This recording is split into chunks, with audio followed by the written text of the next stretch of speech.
9 priceless things the king can use but cannot sell. Buckingham Palace and other royal residences. Buckingham Palace, Windsor Castle, and the Tower of London are all places the king can use freely, but not a single brick belongs to him. These palaces are crown property, meaning they belong to the monarchy, not Charles himself. He can live in them, host banquets, or use their rooms for state events, but he cannot sell them, rent them out, or treat them as private investments. These buildings are part of national heritage, and even future kings can't change that.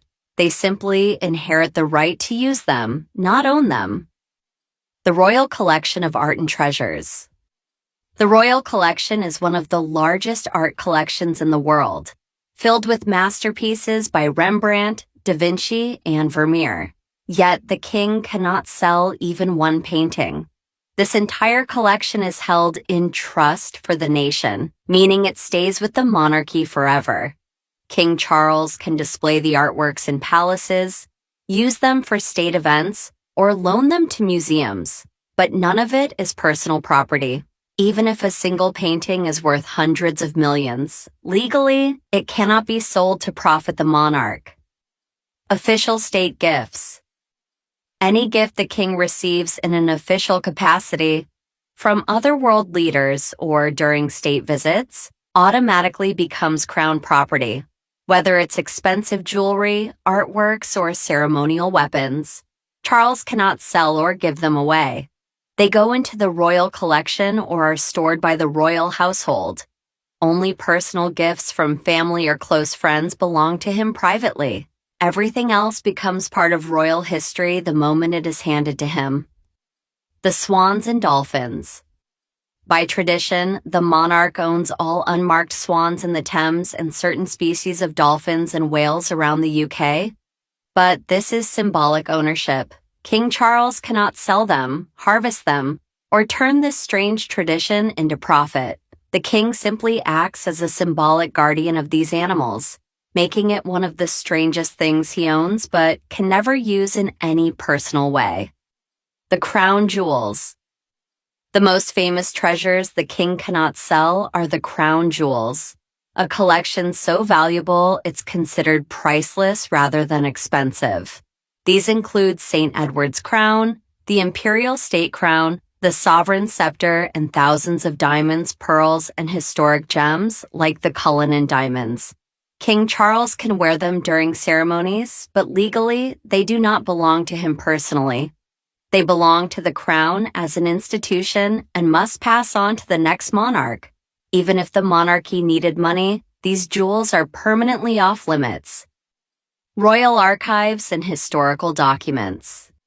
The king has access to centuries of confidential letters, rare manuscripts, maps, and private journals stored in the royal archives. But these cannot be sold or published by him.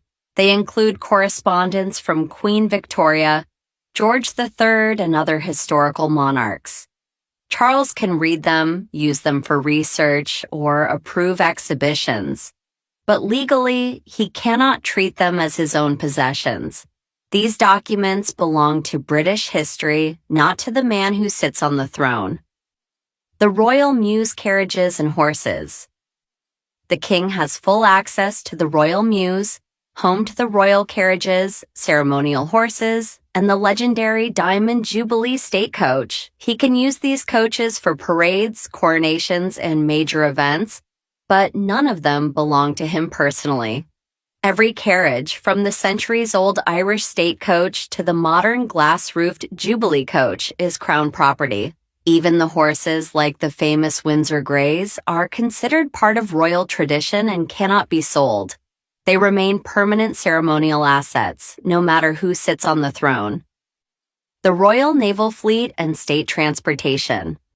From the royal train to royal jets and helicopters used for official duties, the king can travel in style, but he cannot sell or privatize any of it.